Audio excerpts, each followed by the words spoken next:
Bonjour mes frères et sœurs en Christ et toute personne qui va écouter cette vidéo. Alors aujourd'hui, j'avais à cœur de vous parler de l'amour. En fait, c'est dans mon temps d'intimité que le Seigneur m'a mis à cœur de parler de l'amour, de vous en enseigner un petit peu plus à ce sujet. Alors en fait, il ne faut pas oublier que Dieu est amour et la Bible est une parole d'amour. Alors on va commencer à lire en fait dans la Bible à partir du du chapitre 22 de Matthieu. Donc au verset 36 à 40. Donc, on va commencer ici. Alors, on peut lire. Maître, quel est le plus grand commandement de la loi? Jésus lui répondit. Tu aimeras le Seigneur, ton Dieu, de tout ton cœur, de toute ton âme, de toute ta pensée. C'est le premier et le plus grand des commandements. Et voici le second, qui lui est semblable. Tu aimeras ton prochain, comme toi-même. De ces deux commandements dépendent toute la loi et les prophètes. Alors oui, en effet, donc si tu aimes ton prochain, tu vas pas le voler, tu vas pas le tuer, tu vas pas faire de la convoitise, etc., etc. Donc si on regarde tous les 10 commandements de Moïse, en fait, on peut les rentrer dans « Tu aimeras ton prochain comme toi-même et tu aimeras ton Dieu plus que tout ». Alors, ensuite, on va aller lire une définition que Paul a écrite sur l'amour. Alors, on va le lire dans 1 Corinthiens, chapitre 13. Donc, 1 Corinthiens chapitre 13, à partir du verset 4. Alors, dans ma version de la Bible, on va parler de la charité, mais dans d'autres versions, on va dire carrément amour. Donc, vous pouvez interchanger amour et charité sans problème.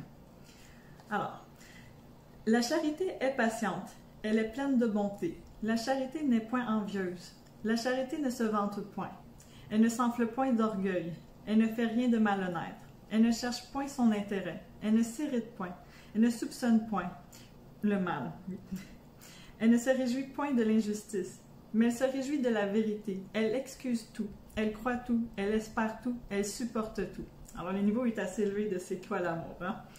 Ensuite, Paul va rajouter également au niveau du verset 13 du même chapitre, maintenant donc, ces trois choses demeurent, la foi, l'espérance, la charité. Mais la plus grande de ces choses, c'est la charité. Donc, on met encore l'amour encore plus important que toute chose. En fait, comme que j'ai dit tout à l'heure, alors la parole, la Bible, c'est l'amour qui est écrit là-dedans, du début à la fin. On peut voir à quel point Dieu nous a aimés à travers cette parole. Par la suite, nous allons nous revenir au niveau du livre de Matthieu. Enfin, on va lire au niveau de Matthieu chapitre 5. Du verset 43 à 48. Vous avez appris qu'il a été dit, tu aimeras ton prochain et tu haïras ton ennemi. Mais moi je vous dis, aimez vos ennemis, bénissez ceux qui vous maudissent, faites du bien à ceux qui vous haïssent et priez pour ceux qui vous maltraitent et qui vous persécutent, afin que vous soyez fils de votre Père qui est dans les cieux. Car il fait lever son soleil sur les méchants et sur les bons, et il fait pleuvoir sur les justes et sur les injustes. Si vous aimez ceux qui vous aiment, quelle récompense méritez-vous? Les publicains aussi n'agissent-ils pas de même? Et si vous saluez seulement vos frères, que faites-vous d'extraordinaire? Les païens aussi n'agissent-ils pas de même? Soyez donc parfaits comme votre Père céleste est parfait. Donc on voit ici que Jésus nous encourage à aimer autant ceux qu'on aime que ceux qu'on n'aime pas. Nos ennemis que nos amis. Ensuite, si on retourne plutôt au niveau de Matthieu chapitre 18 au verset 21. Alors, on peut lire encore que, là c'est Pierre qui parle à Jésus. Alors, Pierre s'approcha de lui et dit, « Seigneur, combien de fois pardonnerai-je à mon frère lorsqu'il péchera contre moi? Sera-ce jusqu'à 7 fois? » Jésus lui répondit, « Je ne te dis pas jusqu'à 7 fois, mais jusqu'à 70 fois 7 fois. » On peut lire dans d'autres versions jusqu'à 70 fois 7 fois. Donc, on peut voir que faut pardonner à notre frère autant de fois qu'il est nécessaire. Donc, je ne parle pas juste des frères et sœurs, mais de toute personne finalement. Là. Donc, Jésus nous encourage à pardonner. En fait, si on revient même encore au niveau de la parole dans Notre Père, la prière de Notre Père, eh bien, on nous dit pardonnez, on dit à Dieu, pardonnez nos offenses comme nous aussi nous pardonnons à ceux qui nous ont offensés. Donc, si on veut que Dieu nous pardonne, il faut pardonner aux autres. Encore une fois, un autre exemple de ce pardon ou de cet amour même de nos ennemis, on peut penser à la parabole qu'on voit dans Luc 10.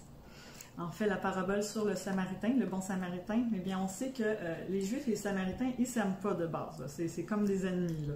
Mais là, ici, on voit que dans la parabole du bon Samaritain, eh bien, on considère que le prochain, c'est même notre Samaritain. Parce que même lui, il peut nous faire du bien quand, que, par exemple, les brigands ils ont battu un juif là, à mort, pratiquement, et que même le pharisien et le lévite ne s'arrêtent pas pour prendre soin de cette personne, alors que le Samaritain, lui, il a compassion pour cette personne.